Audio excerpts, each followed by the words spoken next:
Representative Benny Abante, kinontra ang pagpapatawag kay Representative Zaldico sa investigasyon ng Kamara sa flood control.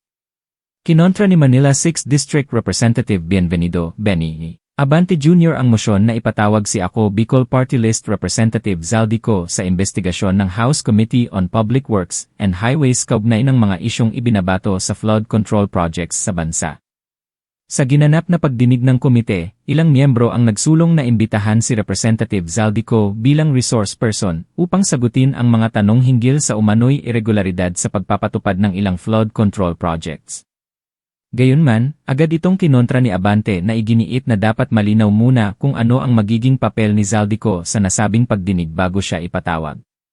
Ayon kay Abante, may sapat pang mga resource persons mula sa Department of Public Works and Highways o DPWH, Commission on Audit COA, at iba pang ahensyang direktang may kinalaman sa proyekto na dapat munang bigyang prioridad sa pagdinig.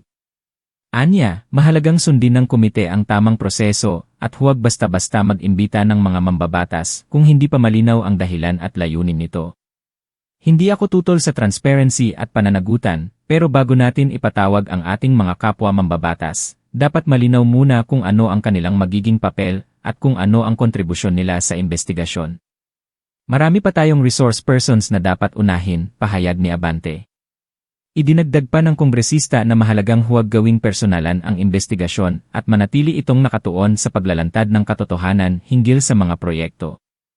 Sa kanyang pananaw, mas makabubuti kung unahin ng komite ang pagbusisi sa mga dokumento at pahayag ng mga opisyal mula sa DPWH at COA upang magkaroon ng mas malinaw na larawan ng sitwasyon bago isa lang ang iba pang personalidad. Samantala, tumanggi rin si Abante na maghain ng mosyon para ipatawag si Baguio City Mayor Benjamin Magalong na una nang iminungkahi ng ilan na maging resource person sa naturang investigasyon. Katwiran ng mambabatas, hindi naman direktang sangkot si Magalong sa implementasyon ng flood control projects at mas mainam na ituon ang oras sa mga opisyal na may direktang pananagutan.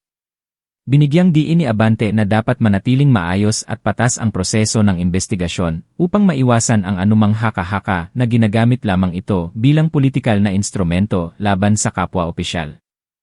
Sa huli, hinimok niya ang komite na tiyakin na ang magiging resulta ng pagdinig ay makatutulong sa pagpapabuti ng flood control projects at hindi mauwi sa intriga. Ang ating layunin dito ay masigurong ang pondong inilaan ng bayan para sa flood control ay mapupunta sa tamang proyekto at tunay na makikinabang ang ating mga kababayan, giit ni Abante.